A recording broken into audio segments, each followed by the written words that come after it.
Assalamualaikum warahmatullahi wabarakatuh. Salam, Om Swastiastu, Namo Buddhaya, salam kebajikan, salam sejahtera bagi kita semua. Pertama-tama yang saya hormati Bapak Dimas Nugroho Dwi Saputro selaku dosen pengampu mata kuliah Statistika Bisnis dan rekan-rekan yang saya banggakan.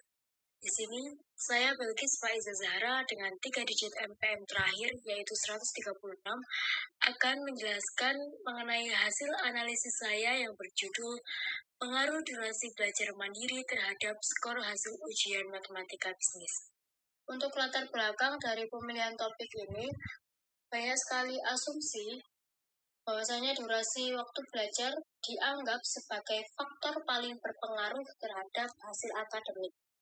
Maka semakin banyak jam yang dihabiskan untuk belajar, semakin baik juga penguasaan materi yang diharapkan dapat tercermin pada skor hasil ujian yang tinggi. Nah, dalam konteks mata kuliah matematika bisnis sendiri, mata kuliah ini itu menuntut ketelitian tinggi. Nah, oleh karena itu, penelitian ini bertujuan untuk menguji apakah terdapat hubungan positif dan signifikan antara jumlah jam belajar dengan nilai ETS Matematika Bisnis? Uji analisis ini juga membuktikan validitas asumsi tersebut dan untuk mengetahui sejauh mana sih waktu belajar benar-benar menjadi penentu kinerja mahasiswa. Untuk slide selanjutnya yaitu metode penelitian.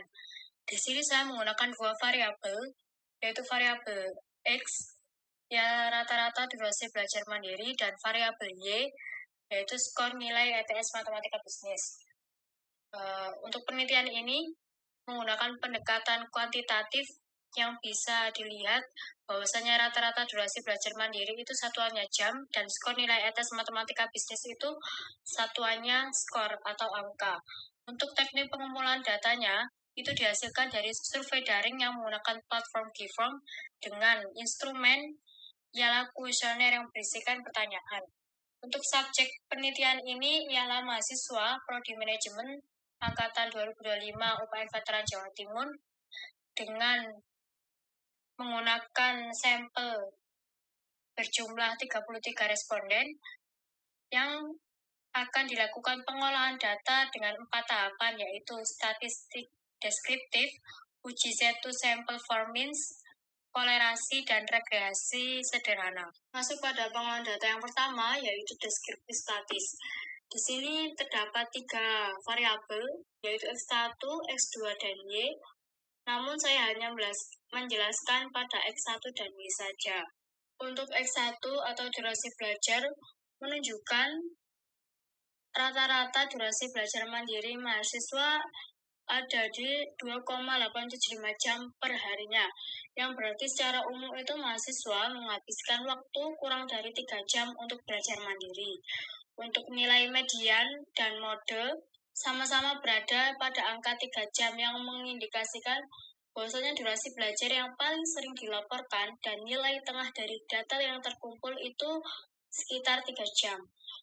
Untuk durasi belajar terpendek yang dilaporkan adalah 2 jam dan yang terpanjang atau terlama itu ada di 5 jam dengan jangkauan range data sebesar 3 jam. Untuk sebaran data durasi belajar ditunjukkan oleh standar deviasi sebesar 0,7513 jam yang menegaskan bahwa durasi belajar antar mahasiswa itu cenderung homogen atau sama. Kenapa? Karena para responden itu sangat seragam dalam hal seberapa lama sih mereka belajar mandiri. Lalu untuk standar deviasi atau simpangan baku skor matematika bisnis adalah 4,96 poin. Di sini saya memberikan stabilo biru, yang mana angka ini tuh relatif kecil, mengindikasikan bahwa nilai mahasiswa itu tidak terlalu bervariasi. Untuk pengolahan data yang kedua yaitu uji Z atau Z-test to sample for means.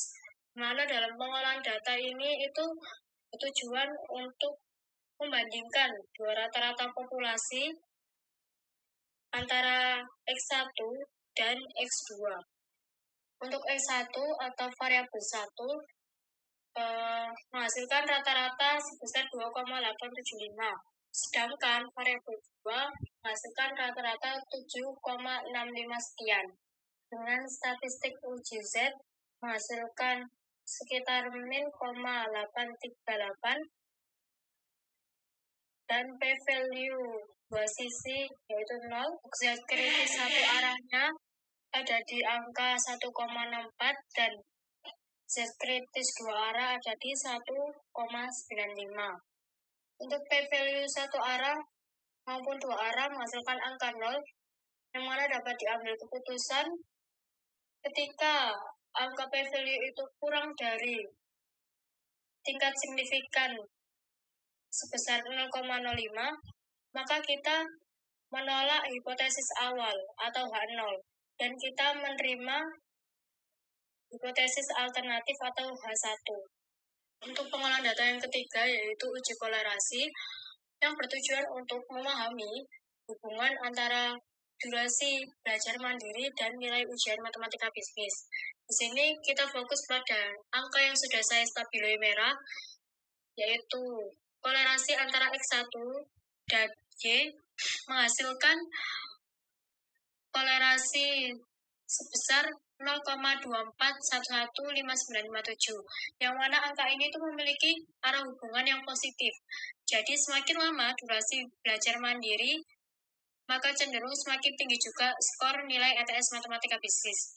Namun perlu diketahui nilai ini itu memiliki kekuatan hubungan lemah, karena dalam menentukan kekuatan suatu hubungan di kolerasi itu terdapat kategori-kategorinya sendiri. Nah, di angka 0,241 ini itu termasuk koefisien antara 0,20 hingga 0,40 yang dapat diartikan memiliki hubungan yang rendah atau lemah. Dengan artian, variabel durasi belajar mandiri itu hanya memiliki sedikit kontribusi langsung dalam menjelaskan naik turunnya nilai ETS matematika bisnis. Untuk tahapan pengolahan data yang terakhir, yaitu regresi, bertujuan untuk memahami seberapa kuat sih hubungan kedua variabel dan apakah durasi belajar itu secara statistik mampu memprediksi nilai ujian. Untuk R-square-nya menghasilkan 0,0971 atau 9,71% saja. Jadi kekuatan hubungan antara durasi belajar dan nilai ETS matematika bisnis itu hanya sekitar 9,71% saja, sedangkan sisanya sekitar 90,29% itu mungkin saja bisa dijelaskan oleh faktor-faktor selain durasi jam belajar seperti IQ, kehadiran kelas, ataupun bisa saja kualitas materi. Untuk uji signifikasi simultan atau ANOVA, itu bertujuan untuk mengetahui model regresi secara keseluruhan. Dengan kata lain, apakah ada pengaruh variabel X terhadap variabel Y. Nah, signifikasi F atau p-value globalnya itu menghasilkan 0,823. Sama saja dengan p-value-nya yang di bawah ini menghasilkan angka 0,823. Yang mana angka ini itu lebih besar dari 0,05. Jadi kita dapat mengambil kesimpulan bahwasanya kita menolak H0 dan menerima H1 atau hipotesis alternatif.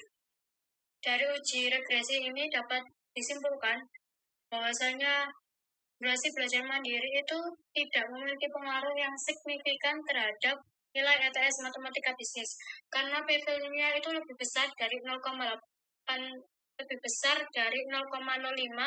yaitu sebesar 0,0823. Dan kekuatan hubungannya hanya menjelaskan sekitar 9,71 variasi nilai, di mana sisanya sekitar 90,29 sendiri bisa dijelaskan oleh faktor-faktor selain durasi belajar. Secara keseluruhan, dari 4 tahapan pengolahan data tersebut dapat disimpulkan bahwasanya durasi belajar dalam dalam tahapan uji kolerasi itu memiliki hubungan yang positif. Jadi durasi belajar itu dapat meningkatkan nilai ETS matematika bisnis. Namun, kekuatannya itu lemah. Sedangkan pada tahapan uji regresi, belajar mandiri itu bukanlah faktor penentu dari pencapaian nilai ETS matematika bisnis mahasiswa.